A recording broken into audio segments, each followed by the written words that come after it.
Assalamualaikum warahmatullahi wabarakatuh. Alhamdulillahilladzi an'ama alaina bi ni'matil imani wal islam.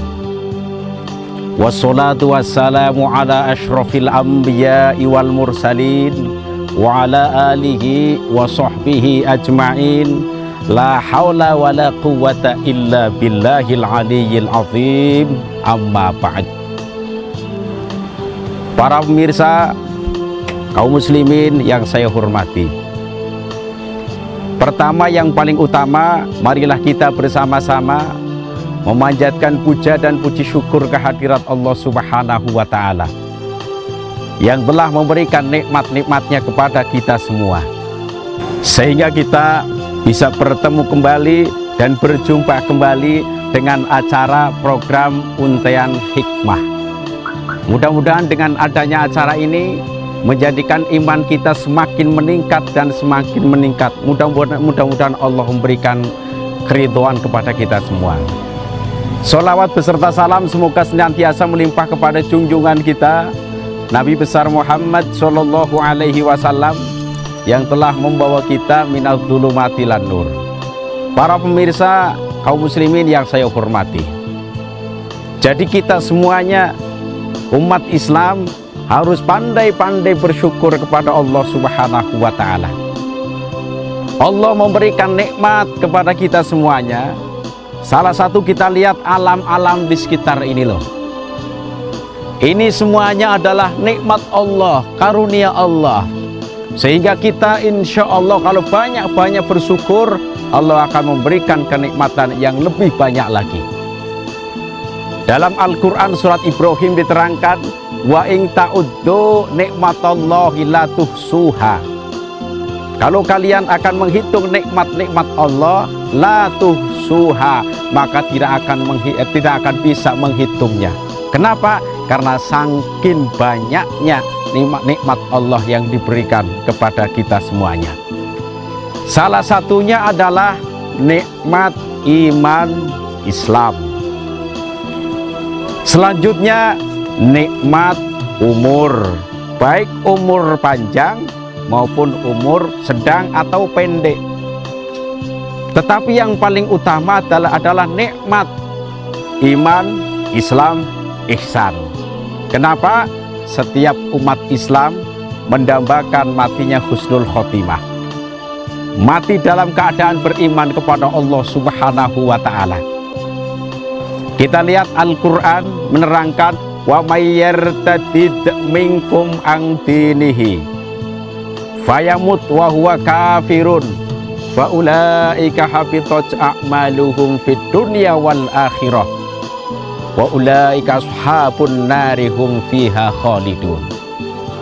Wa may yartadid minkum an dinihi, barang siapa yang murtad dari agamanya, fayamut wa huwa kafirun, maka meninggal ia dalam keadaan kafir, faulaika habitat a'maluhum fid dunya wal akhirah, maka semua amal-amalnya mereka menjadi sia-sia. Maka yang paling utama adalah kita mensyukuri nikmat iman Islam, karena bisa menjadikan insya Allah kalau nikmat iman Islam sampai meninggal dunia, insya Allah kita matinya husnul khotimah, insya Allah juga dapat nikmat kubur, nanti di hari kiamat dapat surganya Allah Subhanahu wa Ta'ala. Jadi apabila ada orang meninggal dunia, kemudian mohon maaf meninggalnya dalam keadaan su'ul khotimah, maka siksa kubur siap menanti. Di akhirat nanti datangnya hari kiamat, neraka juga menanti. Ya, oleh sebab itu kita minta kepada Allah Subhanahu wa Ta'ala, tambahkan nikmatnya. Ya, terutama nikmat keimanan kita. Ya. Banyak orang yang berbuat baik, tetapi seandainya matinya su'ul khotimah, maka amalnya semua akan menjadikan sia-sia. Contoh, ada orang menjalankan sholat 5 waktu, maka Allah memberikan balasan yang berupa atau pahala. Ada orang menjalankan ibadah puasa Ramadan atau puasa sunnah, maka Allah mempersiapkan balasannya, pahala. Ada orang bersedekah, Allah mempersiapkan pahalanya. Tetapi seandainya semuanya yang dikerjakan kemudian matinya dalam keadaan su'ul khotimah, na'udzubillah min dzalik, semua amalnya yang pernah dikerjakan di alam dunia sia-sia. Allahu Akbar. Amal sholatnya hilang, pahala puasanya juga hilang. Kenapa? Karena meninggal dunia dalam keadaan su'ul khotimah.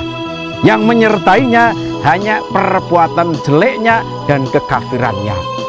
Oleh sebab itu kita minta kepada Allah Subhanahu wa Ta'ala supaya kita diberikan meninggal dunia dalam keadaan husnul khotimah. Amin Allahumma amin ya rabbal alamin. Ada beberapa golongan orang yang beruntung di hadapan Allah Subhanahu wa Ta'ala. Yang pertama, lahir dalam keadaan muslim. Pertengahan umur dia masih muslim, akhir hayatnya juga muslim. Ini orang yang paling hebat, jempolan ini. Kemudian yang kedua, ada orang dilahirkan dalam keadaan non-muslim atau kafir.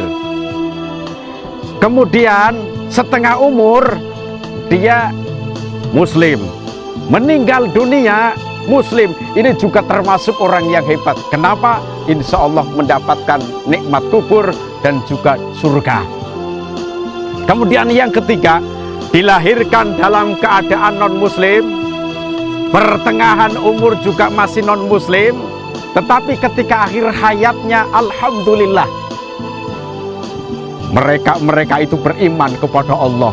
Ini termasuk mati dalam keadaan husnul khotimah. Sebab Rasulullah Shallallahu Alaihi Wasallam pernah bersabda, laqinu mautakum la ilaha illallah, man qala akhiru kalamihi la ilaha illallah dakhalal jannah. Ajarilah kalian terhadap orang yang akan meninggal dunia dengan bacaan la ilaha illallah, man qala akhiru kalamihi la ilaha illallah dakhalal jannah. Barang siapa yang pada akhir hayatnya mengucapkan kalimah la ilaha illallah, masuk surga. Ini termasuk kategori orang yang meninggal dunia dalam keadaan husnul khotimah. Dipersiapkan oleh Allah apa? Nikmat kubur. Dipersiapkan oleh Allah apa? Surga. Lah mudah-mudahan termasuk kita semuanya. Kaum muslimin, para pemirsa yang dirahmati Allah Subhanahu wa Ta'ala. Yang kedua, kita mensyukuri nikmat umur. Sedangkan umur ada kalanya pendek, ada kalanya sedang, ada kalanya panjang. Mana yang paling terbaik? Yang paling terbaik adalah Rasul pernah bersabda, khairun nasi man tala umruhu wa hasuna amalu, wa syarrun nasi man tala umruhu wa sa'a amalu. Sebaik-baik manusia adalah orang yang panjang umurnya, baik perbuatannya. Dan sejelek-jelek manusia adalah orang yang panjang umurnya, jelek perbuatannya. Kita semuanya bangsa Indonesia tentu tahu kemerdekaan Republik Indonesia tanggal 17 Agustus. Maka kita syukuri ya kemerdekaan ini dengan sebaik mungkin. Negara kita bangun dengan sebaik mungkin, korupsi semakin hilang dan negara kita, negara tercinta Republik Indonesia. Itulah salah satu cara untuk mensyukuri kemerdekaan Republik Indonesia. Ya demikian yang dapat saya sampaikan. Barangkali banyak kesalahan, mohon maaf dari awal sampai akhir. Wallahul muwaffiq ila aqwamit thoriq. Wassalamualaikum warahmatullahi wabarakatuh.